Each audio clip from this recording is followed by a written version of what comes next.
اس کے علاوہ کوئی معبود نہیں، کوئی عبادت کا مستحق نہیں۔ اب سوال یہ کھڑا ہوتا ہے کہ شرک ہے کیا؟ تو شرک کی علماء نے یہ تعریف بیان فرمائی ہے کہ شرک یہ ہے کہ کسی کو اللہ رب العزت کی طرح واجب الوجود سمجھ لینا یا مستحق عبادت سمجھ لینا شرک ہے۔ شرک کی کئی قسمیں ہو سکتی ہیں۔ ایک قسم شرک فی ذات ہے۔ شرک فی ذات یہ ہے کہ کسی اور کو اللہ رب العزت کی ذات میں شریک ٹھہرا دینا، کسی اور کی ذات کو ویسا ہی مان لینا جیسی اللہ رب العزت کی ذات ہے، یعنی کسی اور کو واجب الوجود مان لیا جائے، قدیم مان لیا جائے، ازلی ابدی مان لیا جائے، مستقل مان لیا جائے، تو یہ شرک فی ذات ہو جائے گا۔ شرک فی ذات کے بعد شرک فی صفات ہے، یعنی کسی اور کی صفات کو اللہ رب العزت کی صفات کی طرح مان لیا جائے، یعنی جس طرح سے اللہ رب العزت اپنی صفات کے ساتھ ذاتی طور پر متصف ہے، ویسے ہی صفات ذاتیہ بغیر کسی کی عطا سے ہمیشہ سے اور ہمیشہ کے لیے کسی اور کے لیے مان لیا جائے تو یہ شرک فی صفات ہو جائے گا۔ شرک فی ذات اور شرک فی صفات کے بعد شرک فی العبادت ہے، یعنی جس طرح اللہ رب العزت مستحق عبادت ہے، کسی اور کو اسی طرح سے مستحق عبادت مان لینا، یعنی کسی اور کو واجب الوجود یا خدا یا فاعل حقیقی مان کر اس کے ساتھ ویسے ہی انتہائی درجے کی تعظیم اور تواضع والا معاملہ کر دینا جس طرح کی تعظیم اور جس طرح تواضع انکساری والا معاملہ اللہ رب العزت کے ساتھ کیا جاتا ہے، تو یہ کہلاتا ہے شرک فی العبادت۔ اب سوال یہ کھڑا ہوتا ہے کہ عبادت ہے کیا؟ کون سا معاملہ کرنا عبادت کہلاتا ہے؟ تو عبادت کی علماء نے یہ تعریف بیان فرمائے ہیں، العبادت اقصی غایت الخضوع والتذلل، یعنی عبادت انتہائی درجے کی تواضع، انتہائی درجے کی عاجزی اور انکساری والی تعظیم کا نام ہے۔ تو کیا ہم کسی بھی طرح کی تعظیم کر دیں تو کیا اس کو عبادت کہا جا سکتا ہے؟ ہم اپنے والدین کی تعظیم کرتے ہیں، اپنے اساتذہ کی تعظیم کرتے ہیں، اور بھی لوگوں کی تعظیم کی جاتی ہے، اور اس سب سے بڑھ کر اللہ کے مقرب بندوں کے ساتھ تعظیم والا معاملہ کیا جاتا ہے، اولیاء اللہ کے ساتھ تعظیم والا معاملہ کیا جاتا ہے، انبیاء کی تعظیم کی جاتی ہے۔ تو کیا کسی بھی طرح کی تعظیم کرنا عبادت کہلا جائے گا؟ مثال کے طور پر ہم اپنے والدین یا اپنے اساتذہ کے لیے کھڑے ہو جائیں تو کیا یہ عبادت کہلائے گا؟ کیا ہم اپنے والدین، اپنے اساتذہ یا اللہ کے مقرب بندوں کی دست بوسی، قدم بوسی کر لیں تو کیا یہ عبادت کہلائے گا؟ کیونکہ اس میں بھی تعظیم کی جا رہی ہے۔ کیا ہم کسی کے لیے تھوڑا سا بھی جھک جائیں تواضع اور انکساری میں، کیا یہ عبادت کہلائے گا؟ ہم اس بحث میں نہیں پڑھتے ہیں کہ کس طرح کی تعظیم کرنا درست ہے، کس طرح کی تعظیم کرنا شرعی طور پر ممنوع ہے، لیکن اگر ممنوع طریقے سے بھی کسی کی بھی تعظیم کی گئی تو کیا وہ شرک ہو جائے گا؟ مثال کے طور پر ہم کسی کے لیے تعظیم میں جھک گئے، زیادہ جھک گئے، رکوع کی حد تک جھک گئے، تو یہ جھکنا تو غلط ہے، لیکن کیا اس طرح سے کسی کی تعظیم میں جھک جانا یہ شرک کہلائے گا؟ نہیں، معاملہ ایسا نہیں ہے۔ اس طرح سے کسی کی بھی تعظیم کی گئی تو یہ چیزیں شرک نہیں کہلائیں گی، بلکہ تعظیم کی انتہائی حد سجدہ کرنا ہے کہ ہماری پیشانی اس کے آگے جھک جائے۔ لیکن کسی کے لیے سجدہ تعظیمی کر دینے سے بھی انسان مشرک نہیں ہوتا ہے۔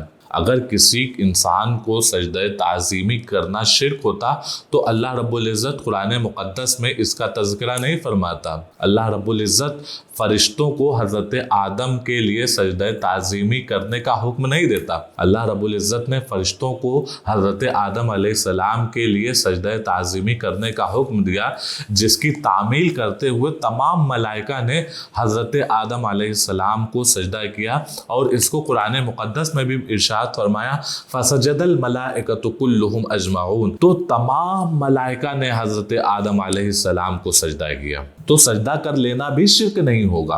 اسی طرح حضرت یوسف علیہ السلام کا تذکرہ قرآن مقدس میں ہے کہ انہوں نے خواب میں دیکھا تھا کہ 11 ستارے اور شمس و قمر ان کو سجدہ کر رہے ہیں۔ تو جب انہوں نے اپنے والد حضرت یعقوب علیہ السلام سے اس واقعے کا تذکرہ کیا تو انہوں نے اس خواب کو چھپانے کا حکم فرمایا، اور ایک وقت ایسا آیا کہ اس خواب کی تعبیر ہوئی اور ان کے 11 بھائی اور ان کے والدین نے حضرت یوسف علیہ السلام کو سجدہ کیا، اور اس واقعے کو قرآن مقدس میں ذکر بھی فرمایا گیا ہے۔ تو پتہ یہ چلا کہ کسی کو سجدہ کر لینا بھی شرک نہیں ہوگا، جبکہ سجدہ کرنا کسی کو بھی یہ تعظیم کی انتہائی حد ہوتی ہے۔ یہ الگ بات ہے کہ ہماری شریعت میں سجدہ تعظیمی کسی کو بھی کرنا حرام ہے، جائز نہیں ہے۔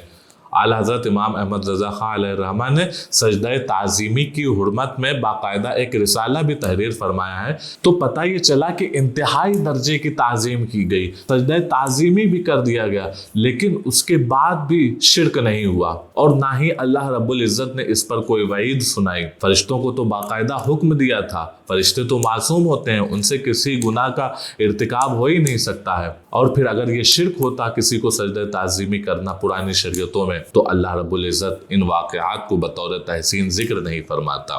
تو اب سوال یہ کھڑا ہوتا ہے کہ عبادت کس طرح سے ہوگی، کس طرح کی تعظیم کرنا شرک ہوگا؟ تو علماء نے بیان یہ فرمایا ہے کہ کوئی بھی تعظیم اسی وقت عبادت بنے گی جب کہ اس میں ایک اعتقاد بھی ہو اور ایک نیت بھی ہو۔ اعتقاد یہ ہو کہ جس کی ہم اس طرح کی تعظیم کر رہے ہیں، ہم اس کو معبود جانے، واجب الوجود جانے، فاعل بالذات جانے، مستقل جانے، اور پھر اس اعتقاد کے ساتھ ہم اس کی اس طرح کی تعظیم کریں، تب وہ شرک ہوگا۔ اور پھر اس اعتقاد کے ساتھ کہ جس کی ہم یہ تعظیم کرنے جا رہے ہیں وہ فاعل بذات ہے، مستقل ہے، واجب الوجود ہے، اس طرح کی تعظیم والا معاملہ کیا جائے کہ ہم اس کی اطاعت کرتے ہیں، اس کے بارگاہ میں اپنا سر خم کر دیتے ہیں، اور اس کے بارگاہ میں اپنی انتہائی درجے کی عاجزی، انتہائی درجے کی انکساری اور انتہائی درجے کی تعظیم پیش کرتے ہیں، تب وہ عبادت ہوگا۔ محض کسی کی تعظیم کر دینا یہ شرک نہیں ہو جائے گا۔ اسی طرح سے شرک فی صفات کے معاملے کو بھی سمجھنا بہت ضروری ہے کہ کیا اللہ رب العزت کی جو ذاتی صفات ہیں، ہم ان ذاتی صفات کو محض کسی دوسرے کے لیے ثابت مان لیں تو کیا ہمارا محض یہ مان لینا یہ شرک ہو جائے گا؟ اللہ رب العزت کی ذاتی صفات حیات ہے یعنی زندگی ہے، قدرت ہے، علم ہے، سمع ہے یعنی سننے کی طاقت ہے، بصر ہے یعنی دیکھنے کی قوت ہے، کلام ہے یعنی اللہ رب العزت کا کلام فرمانا ہے، اسی کے ساتھ ساتھ اللہ رب العزت کا ارادہ اور مشیت ہے۔ تو کیا ان صفات کو محض ہم دوسروں کے لیے مان لیں تو مشرک ہو جائیں گے؟ مثال کے طور پر اللہ رب العزت نے اپنی ایک ذاتی صفت حیات بیان فرمائی، ارشاد ربانی ہے اللہ لا الہ الا ہو الحی القیوم۔ تو کیا ہم دوسروں کے لیے محض زندگی مان لیں تو ہم مشرک ہو جائیں گے؟ دوسری صفت اللہ رب العزت نے اپنی کلام بیان فرمائی، وَكَلَّمَ اللَّهُ مُوسَىٰ تَكْلِيمًا، اور اللہ رب العزت نے حضرت موسیٰ سے کلام فرمایا۔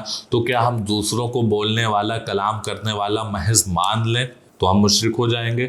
یا اللہ رب العزت نے اپنی صفت علم بیان فرمائے، علیم بیان فرمائے، تو کیا ہم دوسروں کو محض جاننے والا مان لیں تو کیا ہم مشرک ہو جائیں گے؟ یا اللہ رب العزت نے اپنی صفت سمیع و بصیر بیان فرمائے، انہ هو السمیع البصیر، کیا ہم دوسروں کو سننے والا اور دیکھنے والا مان لیں تو ہم مشرک ہو جائیں گے؟ کیا اللہ رب العزت نے اپنی صفت کلام الہی میں قدیر بیان فرمائے، ان اللہ علی کل شیء قدیر، تو کیا ہم دوسروں کے لیے طاقت و قدرت مان لیں تو کیا ہم مشرک ہو جائیں گے؟ اسی طرح اللہ رب العزت نے اپنی صفت ارادہ اور مشیت بیان فرمائی ہے، تو کیا ہم محض ارادہ اور مشیت دوسروں کے لیے مان لیں تو مشرک ہو جائیں گے؟ اللہ رب العزت نے اپنی صفت بیان کرتے ہوئے ارشاد فرمایا، یفعل ما یشاء فعال لما یرید۔ تو دوسروں کے لیے ان صفات کا محض مان لینا شرک نہیں ہے۔ اگر ان صفات کو دوسروں کے لیے محض مان لینا شرک ہوتا تو انہی صفات کو اللہ رب العزت نے اپنے علاوہ دوسروں کے لیے قرآن مقدس میں خود بیان فرمایا ہے۔ جتنی بھی صفات اللہ رب العزت کی ذاتی ہم نے ابھی بیان کی، یہ ساری ساتوں صفات اللہ رب العزت نے اپنے علاوہ دوسروں لوگوں کے لیے بھی بیان فرمائی۔ زندگی بیان کرتے ہوئے اللہ رب العزت نے ارشاد فرمایا، وَأَوْصَانِي بِالصَّلَاةِ وَالزَّكَاةِ مَا دُمْتُ حَيًّا۔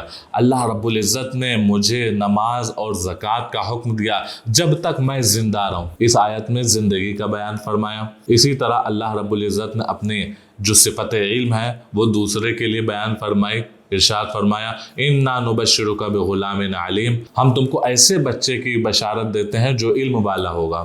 اس آیت میں علیم کی صفت دوسرے کے لیے، غیر اللہ کے لیے ہے۔ اسی طرح سمع اور بصر کی صفت بھی اللہ رب العزت نے دوسروں کے لیے بیان فرمائی۔ انسان کے بارے میں ارشاد فرمایا انا خلقنا الانسان من نطفۃ امشاج نبتلیہ فجعلناہ سمیعا بصیرا۔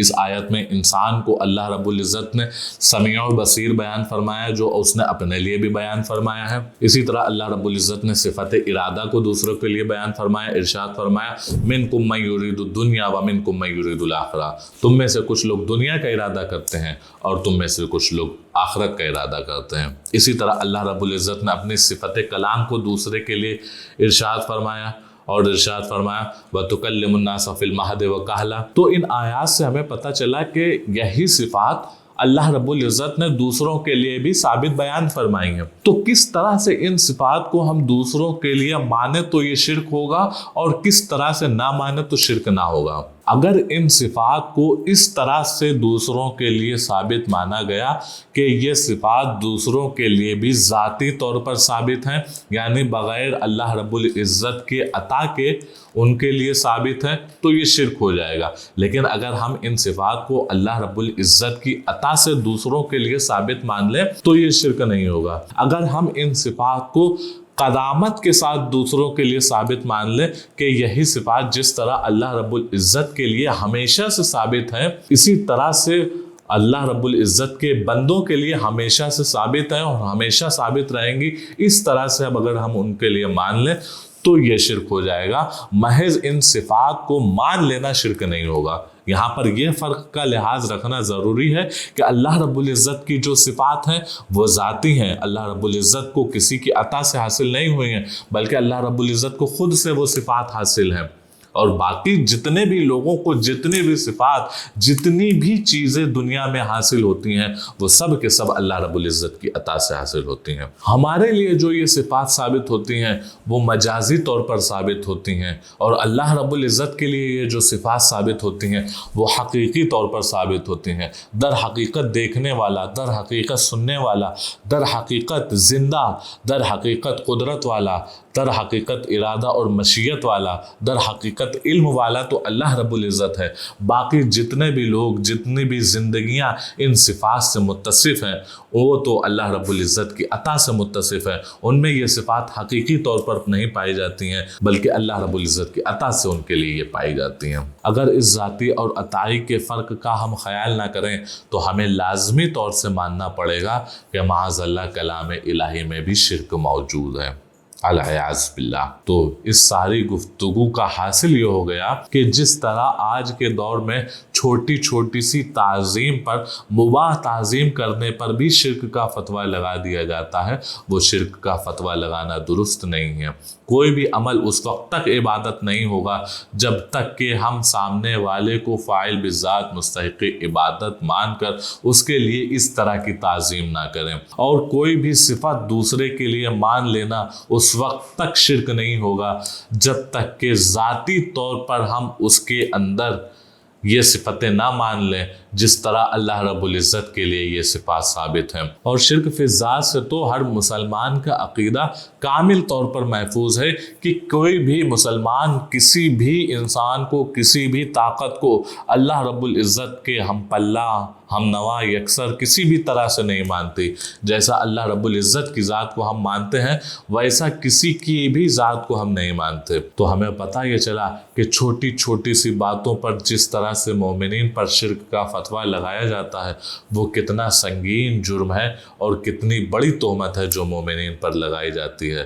ہمارا ایمان ہر طرح کے شرک سے محفوظ ہے، اور اللہ رب العزت کی بارگاہ میں ہمیں دعا بھی یہی ہے کہ اللہ رب العزت ہم سب کو ہر طرح کے شرک سے محفوظ رکھے۔ السلام علیکم ورحمۃ اللہ۔